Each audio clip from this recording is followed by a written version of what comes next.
আসসালামু আলাইকুম। দেশামার টিভির সংবাদে সবাইকে স্বাগত জানাচ্ছি। আমি জিহাদ হাসান। মুন্সিগঞ্জে নবযোগদানকৃত পুলিশ সুপারের সাথে সাংবাদিকদের মতবিনিময় সভা অনুষ্ঠিত।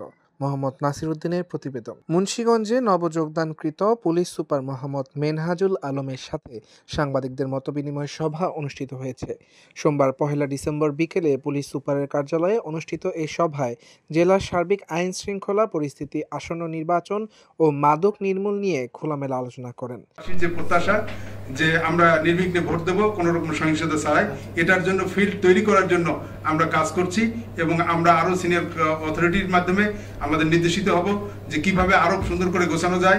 আপনাদের মাধ্যমে তথ্য নেব যে কোথায় কোথায় সহিংসতা হতে পারে, কেন হতে পারে, সেই লক্ষ্যে আমাদের ডিএসবি আমরা কিন্তু এইভাবে আমরা প্ল্যান গোছাচ্ছি যে আমাদের অতি গুরুত্বপূর্ণ সেন্টার কোথায় হতে পারে, গুরুত্বপূর্ণ কোথায় হতে পারে, সাধারণ কোথায় হতে পারে, কোথায় বাউন্ডারি আছে, কোথায় নাই, কোথায় দুর্গম এরিয়া, কোথায় যাওয়া যাবে না, এগুলো বিভিন্ন বিষয় চুলচেরা বিশ্লেষণ করে আমরা কিন্তু প্রত্যেকটিকে সাজানোর চেষ্টা করছি।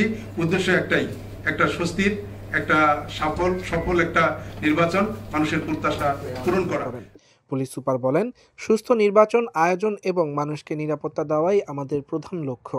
মাদকই সমাজে অপরাধ বৃদ্ধির মূল কারণ। মাদক থেকে চুরি, ছিনতাই এমনকি হত্যাকাণ্ড ঘটে।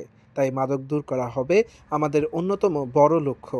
সভায় আরও উপস্থিত ছিলেন মুন্সিগঞ্জ জেলা প্রশাসন ও অর্থ বিভাগ এর অতিরিক্ত পুলিশ সুপার মোহাম্মদ কাজী হুমায়ুন রশিদ, জেলা ক্রাইম অ্যান্ড অপস শাখার অতিরিক্ত পুলিশ সুপার মোহাম্মদ ফিরোজ কবির, জেলা ডিএসবির অতিরিক্ত পুলিশ সুপার মোহাম্মদ কামরান হোসেন, সদর সার্কেলের অতিরিক্ত police super Mohammad Billal Hossain PPM, Srinagar সার্কেলের অতিরিক্ত পুলিশ সুপার মোহাম্মদ আনিসুর রহমান, সিরাজদি খান সার্কেলের সহকারী অতিরিক্ত পুলিশ সুপার মোহাম্মদ আনোয়ার পারভেজ সরকার।